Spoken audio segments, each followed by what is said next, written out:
back to my channel. So today I'm going to be talking about spinal cord, okay? And we're going to really dissect spinal cord. We're going to understand the complications of it, the treatments, things to look out for, such as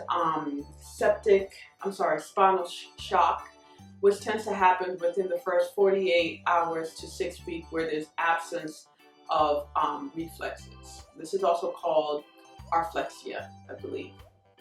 So what I'm going to do, I'm going to really break down starting from cervical spine all the way to, we could say coccygeal, but most likely the lumbar. And we're just going to break down and really see, you know, what tends to happen to someone that has an injury at a particular level. It can be C7, it can be T12, T5. So I really want us to just really go through this, and I'm probably going to end up doing maybe 10 parts. I'll see how it goes. So just a quick recap on what spinal cord is. There's 33 stackable vertebrae, okay? The vertebrae protects your spinal cord. Your spinal cord is a bundle of nerves, and these nerves send messages from your brain to the rest of your body. So when those nerves is damaged, you tend to have paralysis. Okay. C1 through C7, this is your cervical. Okay, this is pretty much from, I would say, neck, mid neck up. You also have T1 to T12. All right, this is your thoracic region. And then you have your lumbar, which is L1 to L5. These are 24 bones, these are movable. And then the rest of the bones are fused. And this is your sacrum, which is about 5, and also your coccyx, which is about 4.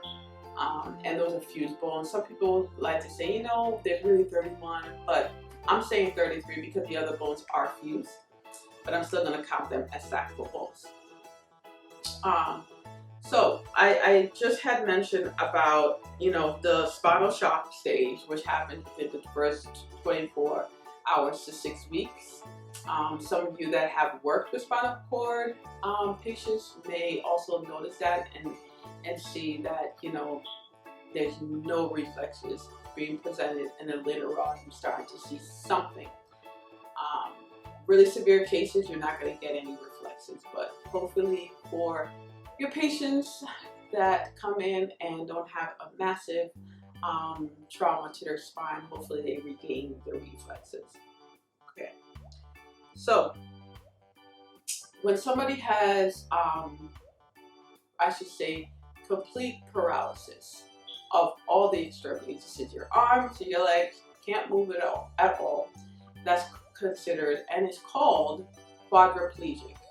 Also tetraplegic, that's just another name that it can be called. It means the same thing, but it's just another name, okay? And then you have paraplegic, which means it's half. Usually it's, you know, waist down is paraplegic, okay? So I have my notes here, okay, for you guys. So I decided to break it down on how can we remember, because I know sometimes we get busy in the day and, you know, we don't really get to go back to our books and look things up. So I decided to put it in a way that will be easy for us to remember. Okay, so from C1 to C3, this controls our head and our neck. Okay, C4 is our diaphragm. Okay, so think about breathing, your diaphragm. Then you have C5, which is your deltoids, your biceps. Where's your deltoids? Up here. You have your biceps down here. Okay. C6, this is your wrist extensors. Okay. So think of your wrist. This is your extension muscle of your wrist. Okay. And the triceps would really reflect C7. And I'm gonna say C8 to T1, which has to do with your hand, but also T7 also can go into portions of your hand as well.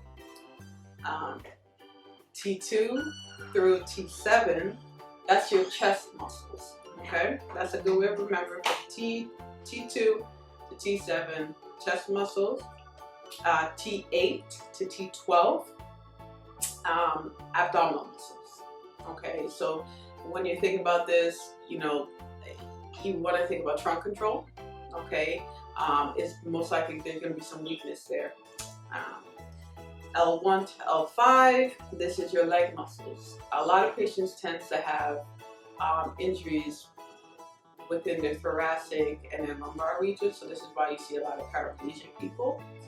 And from S1, S5, this is where you run into bowel and bladder issues and also malfunction when it comes to sex. Okay, so I want you guys to stay tuned because I'm going to do a lot. I'm going to talk about spasticity. I'm going to talk about decreased vital capacity. I'm going to talk about skin breakdown. I'm going to talk about techniques and ways to support someone that just had a spinal cord injury. So for this portion of this video, there's going to be a couple of questions that I'm going to ask you guys, and I'm going to want you guys to pick the best answer.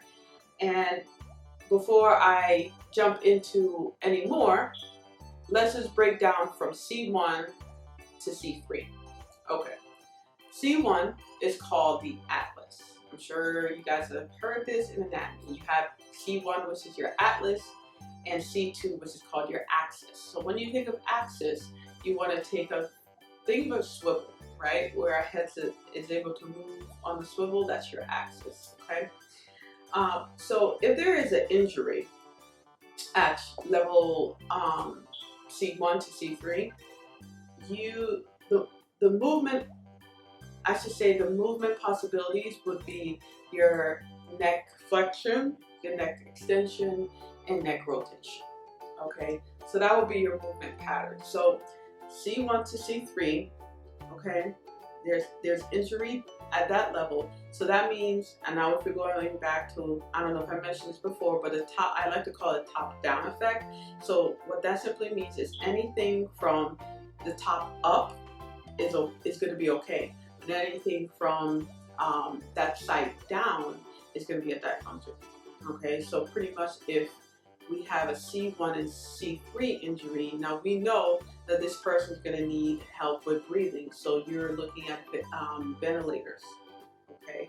And a lot of hospitals will have a backup ventilator as well. You're looking at full electric power wheelchair that has some kind of technology device towards it. You're also looking at mouse sticks. I know that within skilled nursing facilities, they tend to have a mouse stick, which is on the bedside table where it's moved and it's towards their mouth. So all they have to do is try to blow. But again, at this stage, they're gonna need help with just breathing. So people with this kind of traumatic experience and disability is really going to need 24-hour care for everything. They're going to be totally dependent with their bowel, bladder. They're going to be totally dependent with their eating. A lot of times these people are going to have G-tubes, okay, which is a feeding tube. They're going to have a catheter, which, to help them expel their urine and whatnot because they're not able to do it themselves. So what is important for occupational therapists at that point is positioning, okay, because they're prone to bed sores, okay, especially if they're laying on their back. And we gotta remember, when we just lay in a position, we sweat, our body promises being rubbed on constantly with the pressure from our body against that mattress can also develop a skin breakdown, okay, which ends up becoming a deafness ulcer. Now, it's also important that you want to make sure you have an air mattress, okay? A spinal cord patient with a C1, C3 injury should definitely not be in a regular mattress, okay? They need to be in an air mattress. They also need to have padded wheelchair as well, lateral supports if need be. They're going to need head support. The wheelchair can also be something we call a tilt-in space wheelchair if that is needed. The wheelchair must have a pressure relief cushion. Usually the best cushion that's out there right now is a Roho cushion. Check out my videos about cushions. It really gives you a good description on what are good cushions to use and when. Splinting is very important. You're going to need to assess splinting because someone becomes very spastic. Remember, in another video that I have, I talk about the difference between rigidity and spasticity. Check that out so you can get more information on that. And also you want to make sure you do passive range of motion because the person's not going to be able to do it themselves. So I hope this was helpful. If you have any questions, please shoot me a message.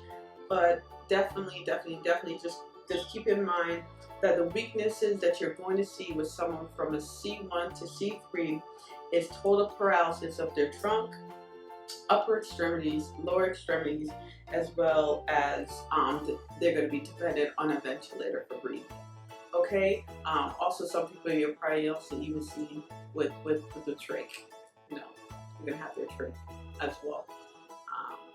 So again, if you have any questions, please feel free to comment below and make sure you subscribe. All right, guys. If you like any of these videos, show me some love and subscribe. All right. I'll talk to you guys soon. Look out for part 2 of this spinal cord series that I'm going to be doing. Okay. I should be doing videos twice a week. All right. I know I've been really slacking on that, but I'm going to try my best. I'm going to try. 2 videos a week.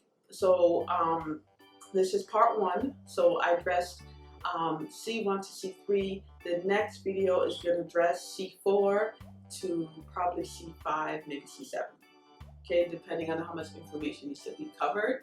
And then at the end, I'm going to talk about treatments, what you can do, and things to look out for, complications, etc., etc. We'll probably even talk about wheelchairs. Maybe I'll have some photos of different kinds of wheelchairs that, depending on the level of injury that someone would most likely end up being in. One thing that sometimes gets forgotten is aging, people that's aging with spinal cord and how that affects the aging population. Because as you guys know, I tend to work in skilled nursing facilities and I work with the geriatric population. So that is something to also keep a lookout for. Am I missing anything else? I don't think so. So remember that little tip, the top-down approach. Remember, anything at the injury site that's above will function. Anything that's below will not function as well or be completely gone. All right? Don't forget to subscribe. All right. Bye, guys.